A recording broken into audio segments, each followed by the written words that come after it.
wabarakatuh. Perkenalkan, nama saya Muhammad Kevin Alkausar dengan NIM 221420097 dari kelas IF3A. Saya akan mempresentasikan hasil presentasi saya yang berjudul Analisa dan Perancangan Sistem Pendekatan Perancangan Terstruktur Data Flow Diagram. Konsep perancangan terstruktur. Konsep pengembangan sistem terstruktur bukan merupakan konsep yang baru.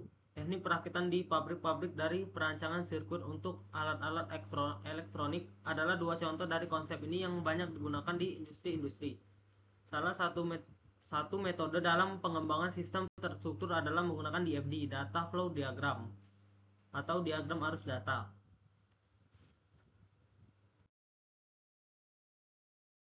Data Flow Diagram atau DFD, diagram arus data atau DAD. DFD sering digunakan untuk menggambarkan suatu sistem yang telah ada atau sistem baru yang akan dikembangkan secara logika. DFD merupakan alat yang akan digunakan pada metodologi pengembangan sistem yang terstruktur. DFD merupakan dokumentasi dari sistem yang baik.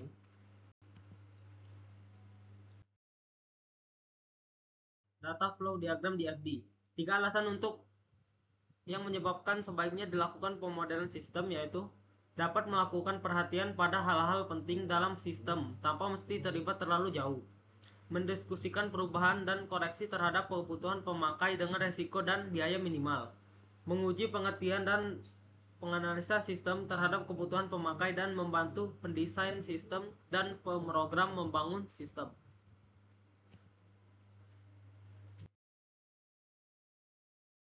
Berikut adalah simbol yang digunakan pada DFD. Pertama ada DeMarco and Jordan symbol.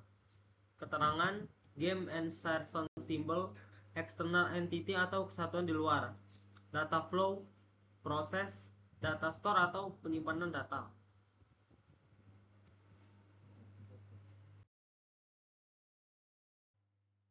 Kesatuan di luar sistem yang akan memberi input atau menerima output dari sistem dapat berupa orang, organisasi, sumber informasi lain, atau penerima akhir dari suatu laporan. Bentuk dari external entity diantaranya adalah sebagai berikut. Suatu kantor, departemen atau divisi dalam perusahaan tetapi di luar sistem yang sedang dikembangkan. Orang atau sekelompok orang di organisasi tetapi di luar sistem yang dikembangkan. Penerima akhir dari suatu laporan yang dihasilkan oleh sistem.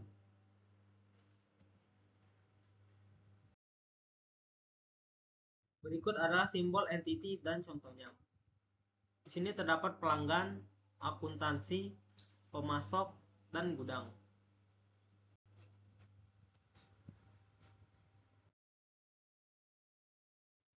Simbolkan dengan anak panah, di mana arus data mengalir di antara proses simpanan data. Arus data ini menunjukkan arus dari data yang dapat berupa masukan untuk sistem atau hasil dari proses sistem dan dapat dibentuk sebagai berikut. 1. Formulir atau dokumen yang digunakan perusahaan. Laporan tercetak yang dihasilkan sistem. Surat atau memo. Data yang dibaca atau direkam di file. Suatu isian yang dicatat pada buku agenda, dan terakhir transmisi data dari suatu komputer ke komputer lain.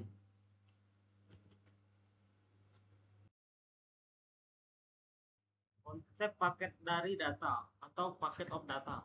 Bila dua atau lebih data mengalir dari suatu sumber yang sama ke tujuan yang sama, maka harus dianggap sebagai suatu arus data tunggal. Berikut adalah contoh dari konsep paket dari data. Terdapat langganan, order langganan, dan pembayaran, lalu ke proses order langganan. Konsep arus data menyebar atau diverging data flow menunjukkan sejumlah tembusan dari arus data yang sama dari sumber yang sama ke tujuan yang berbeda. Berikut adalah contoh dari konsep arus data menyebar. Di situ terdapat proses penerimaan kas, proses pembuatan faktur, gudang, dan proses verifikasi kredit.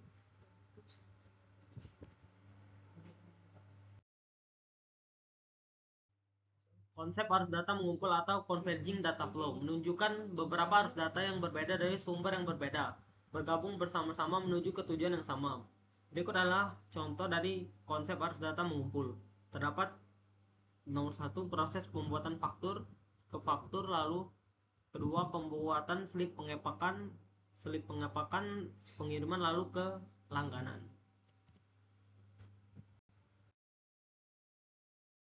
Merupakan kegiatan yang dilakukan oleh orang atau mesin komputer, di mana aliran masuk ditransformasikan ke aliran data keluar. Suatu proses harus diberi penjelasan yang lengkap meliputi 1. Identifikasi proses. 2. Umumnya berupa suatu angka yang menunjukkan nomor acuan dari proses dan ditulis pada bagian atas simbol proses. Ketiga, nama proses. Dan keempat, menunjukkan apa yang dikerjakan oleh proses tersebut.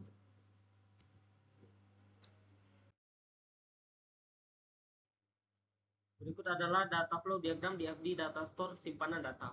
Berikut adalah bentuk dari penyimpanan data, diantaranya adalah sebagai berikut. 1. Suatu file atau database di sistem komputer. 2. Suatu arsip atau catatan manual. 3. Suatu kotak tempat data di meja seseorang. Dan 4. Suatu tabel acuan manual. Dan yang terakhir, suatu agenda atau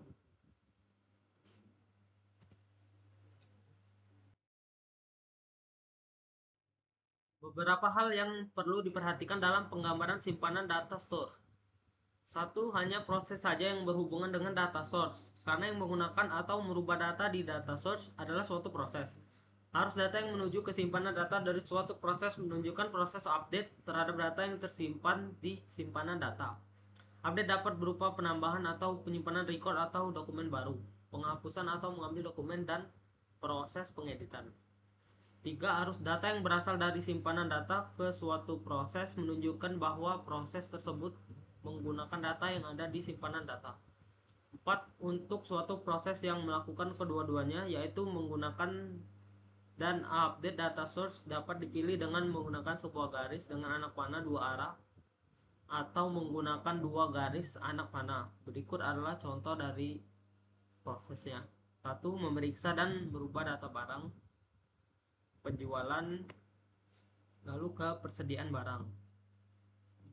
Memeriksa dan merubah data barang, status barang, penjualan, dan persediaan barang.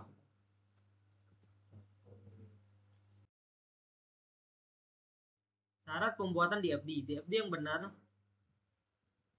menyenangkan untuk dilihat dan mudah dibaca. Berikut adalah syarat-syarat pembuatan DFD. 1. Pemberian nama untuk tiap komponen DFD. 2. Pemberian nomor pada komponen proses. 3. Penggambaran DFD sesering mungkin agar enak dilihat. 4. Penghindaran penggambaran DFD yang rumit. 5. Pemastian DFD yang dibentuk itu konsisten secara logika.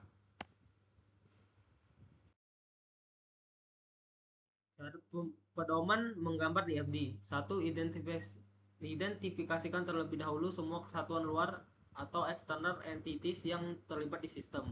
Misalnya untuk sistem penjualan mempunyai external entities seperti mahasiswa, dosen, dan lain-lain. 2. Identifikasikan semua input dan output yang terlibat. Misal input atau output yang terlibat dengan satuan luar. Di sini terdapat mahasiswa, dosen, dan inputnya biodata, output KHS, dan nilai. Yang ketiga, gambarlah terlebih dahulu suatu diagram konteks atau konteks diagram.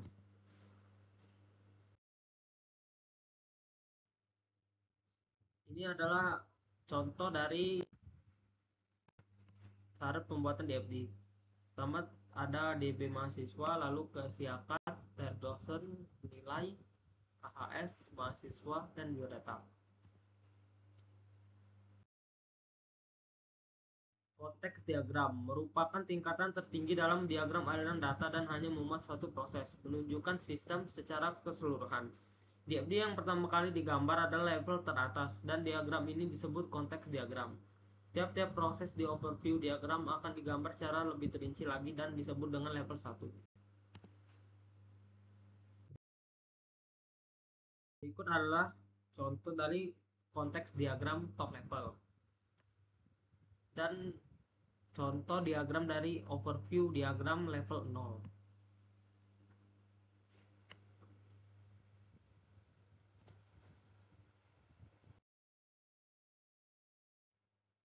Berikut adalah overview diagram level 1 dan overview diagram level 2.